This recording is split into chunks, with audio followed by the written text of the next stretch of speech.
Alright, so I've been on a bit of a minimalist kick lately, and specifically when it comes to technology. I'm kind of tired of how much time I've been spending on my phone, so I've been kind of digging into minimalist tech. This is things like finding a minimalist phone, finding minimalist tech, finding things like the Supernote Nomad. And when I bumped into that brand, I reached out to them and said, hey, I would love to try out your guys' device. And they were kind enough to ship one to me for free of charge, just so I can check it out and maybe create some content and show you guys what I thought about it. And that's exactly what happened. So I have been testing this thing out for I think probably about a month now, and I want to tell you guys everything that I like about it, that I don't like about it, and who it is for.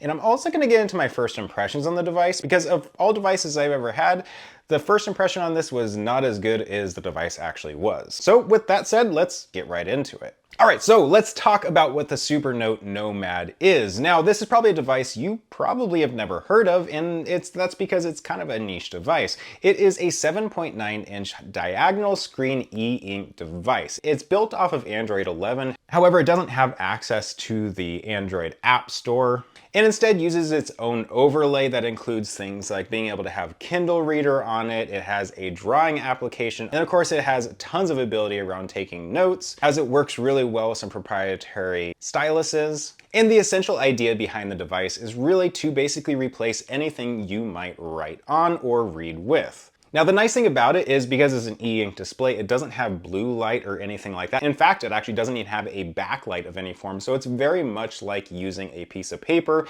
and writing in an actual notebook. So that's the whole goal behind it, is to replace all the things that you would probably draw on and put it into one device. Now, the device that I reviewed was the standard Nomad with the crystal back. Basically, that's the clear back that allows you to see the internal components. I have the Heart of Metal Pen 2, which is their premium option for the pen. And then I also have the Folio, which is a magnetic folio that wraps it around it and kind of has a faux leather feel that honestly is pretty cool. And so that's what the Nomad is. And before I get into things that I do like, I'm gonna have an extra section in this video. I don't normally talk about my first impressions.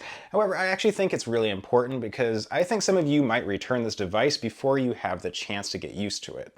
Now, when I first opened it up, I didn't really understand it, and I kind of was a little underwhelmed. Now, the surface of the tablet is a little bit gummy with the stylus, and I wasn't overly impressed with it. And then I didn't really understand, what I would use it for. Obviously it takes notes and that kind of stuff.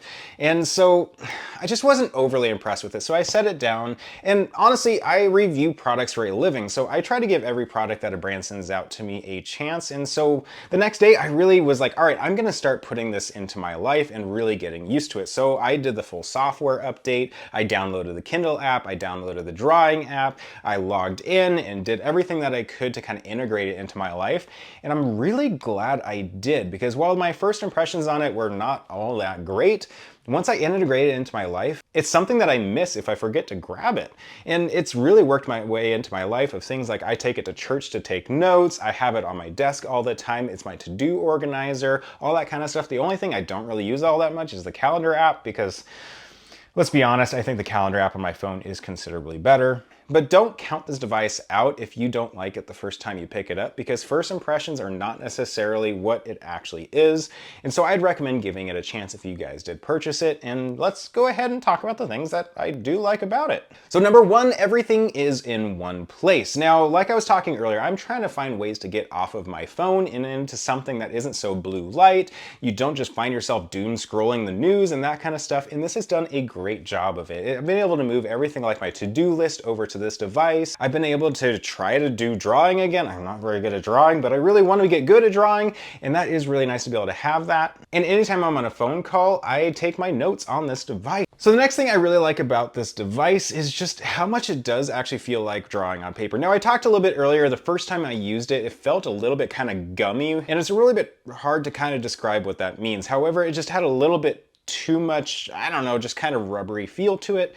However, that is something I got used to very, very quickly, and I'll be honest, it really does feel like drawing on paper now. And I have no complaints on that, and it is really nice having that added friction whenever you're just kind of drawing on it, and it feels, anyways, you'll get what I mean. The next thing is build qualities. Now, this is a plastic unit, everything on it is plastic, and that honestly is okay. A lot of these devices need to be that, especially to stay lightweight, which this thing is also really lightweight while maintaining that nice feel. But you can tell that the quality control behind it is really, really good, and I was pretty impressed with it. The next thing is I actually really like the stylus. This feels very much like a normal pen. In fact, it feels like a high-end pen. It's made of metal. Little things like being able to move the cap from one end to the other, it kind of clicks into place and just has this really satisfying click to it. The width of the pen feels really nice. It's just heavy and feels like you're using something that's just really impressive, which it should be. I think it's like 90 bucks for the pen. But it lives up to its price, I would say. The next thing I like is the clear back. Now this is an added option. I forget how much extra it is. However, it is an added option, and I have to say it's totally worth it. I think it looks really, really cool being able to see the interior of the device. You can see things like the battery. You can see where the expandable SD card slot is behind there, and it's just a really cool thing. I think the idea behind it is they're trying to show that this is a repairable device. You can easily take the device apart, replace batteries, replace all the different things in there. So it's a repairable device in a world where phones and devices just normally aren't repairable. Their idea behind this is they want it to be so. And then the last thing I really liked about this device is just the size factor. Now this isn't the only device like this out there. In fact, there's quite a few other competitors. However, the size factor of the Nomad is really nice. The 7.8-inch display, I think I said 7.9 a little bit earlier, this is a 7.8-inch. It makes a really good form factor. It's something that you easily can take with you. I find myself taking it with me a lot of different places. I carry it throughout the house. I keep it on my dinner table and all that kind of stuff. And just the smaller form factor is really nice. I think the only time I've missed having a little bit larger device is when I'm drawing, but even that's really not that big of a deal. You just draw smaller pictures. But otherwise, this smaller display and smaller device has been really nice. It just is the right form factor for a device like this. Now, of course, they do have a larger version. I think they're coming out with a new larger version. That's 10.3 inches, but that's not out right now. All right, let's go ahead and move into what I don't like about the Supernote Nomad. And the first thing is the pen wobbles around in the folio. Now the folio has a little kind of loop on the side of it where you basically insert the pen and you clip it onto it. I find that the pen, just because it's so heavy, tends to kind of wobble around and it kind of knocks into the side of the device and just doesn't work all that well in that.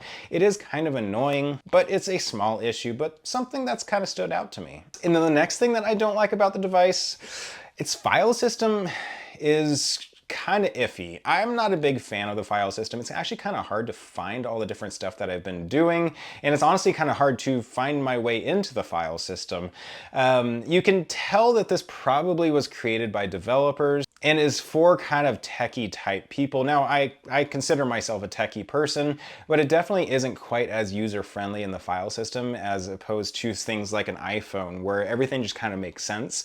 Everything in this doesn't necessarily 100% make sense. There's different places to do different logins, there's different places for the file systems, there's different ways to get to different files like recent files and that kind of stuff. It's almost like a combination of a phone and a computer file system, and it just doesn't feel like it quite knows what it is. I wish they would kind of clean that up in a software update here soon. I'd love to see something like a true home screen like you would find on an Android or an iOS phone, because I think it would be a lot more simple and have that as the home screen every time you get into the device, as I think people would probably surf around and find more abilities that the device can do than is apparent in the way it currently is laid out. And honestly, after using this device every day for a long time, that's about it. I didn't find too many things that I don't like. I think if you're looking for an alternative to using an iPad or using something with a blue light screen and or any of those kind of things, this is an awesome option. I really, really have enjoyed the Supernote Nomad, and it's something that I just have worked into my life and has become something really important to me in making it so that I'm not on my phone all the time.